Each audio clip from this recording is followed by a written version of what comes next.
So ayan, good morning mga kadiskarte. Dito kami ngayon sa Lourdes Yang Nabuwa, Camarines Sur mga kadiskarte. So mag-install kami ng 21 gallons pressure tank with 1 horsepower electric motor.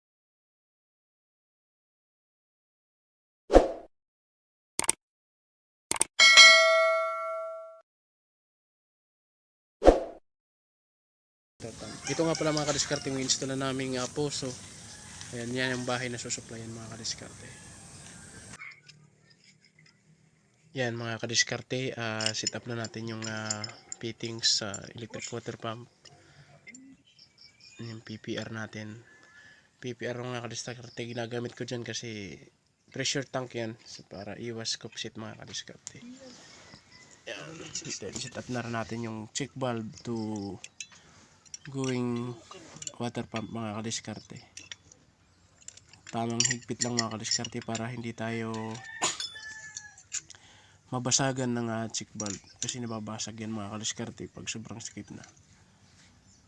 Yan, sakto lang mga kadiskarte. Then lagay natin muli yung puso ng Jutmatic mga kadiskarte. Babalik natin yan. Ayun na nga pala mga kadiskarte yung complete setup. So hindi ko na nabidyoan yung pag-assemble dahil wala rin maghawak ng camera. Ayan, lagyan ko na rin ang kanan. Ayan mga kadiskarte, set up na natin yung ating kuryente, supply ng water pump. Diyan na lang tayo kumuha mga kadiskarte para mas malapit kasi malayo yung water pump. Nasa 15 meters yung distance galing dito sa bahay nila. Yan. Balik ulit natin mga kadiskarte.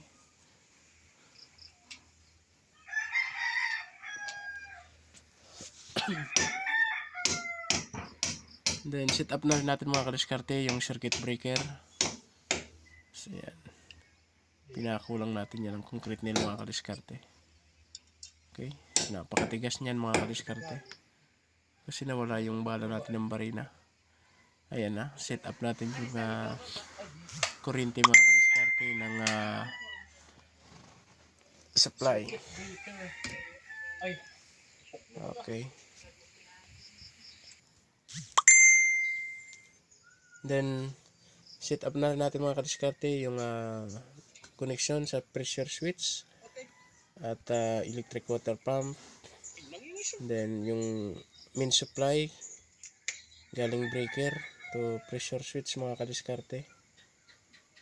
Tinali natin dyan sa may puno ng ng iba kasi malayo.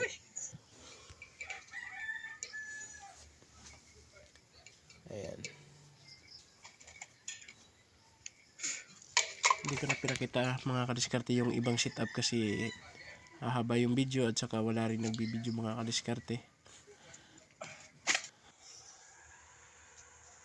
So ayan mga kadiskarte, complete setup na mga kadiskarte. So ito yan. So 1 horsepower with 21 gallons pressure tank mga kadiskarte. Dito yan sa Lourdes Yang Nabuwa, Camarines Sur. Pansin yun mga kadiskarte kung bakit nakataas yan. Kasi madalas ang baha dito mga kadiskarte. Mataas ang baha ng tubig. So, ayan, then cut off niya mga kadiskarte is 40 PSI. And then ang cut on niya is 20 PSI. Okay na mga kadiskarte. Subukan natin. Okay.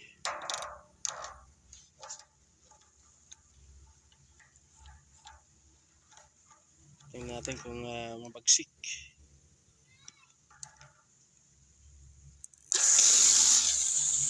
Ayan mga kadiskarte yung niya. Bagsik niya. Then cut on niya mga kadiskarte is 20. 40. Yan mga kadiskarte, bahain kasing lugar na ito mga kadiskarte kaya nakataas yung tangke nila. Ayan, nasa taas. Kasi hanggang dito daw yung baha dito mga kadiskarte.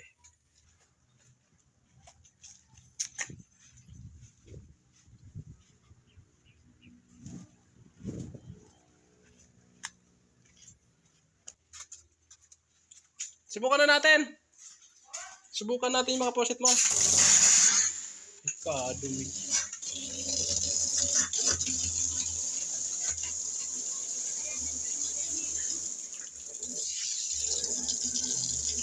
Insa, luwas pala. Di susi.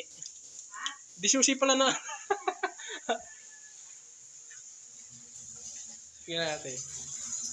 Madumi ano? Yung unang ano? Kalawang. Stuck eh. Unawa sa kami manoy. Para CR, mayroon na rin. si Albedo raw. Subukan mo nga. CR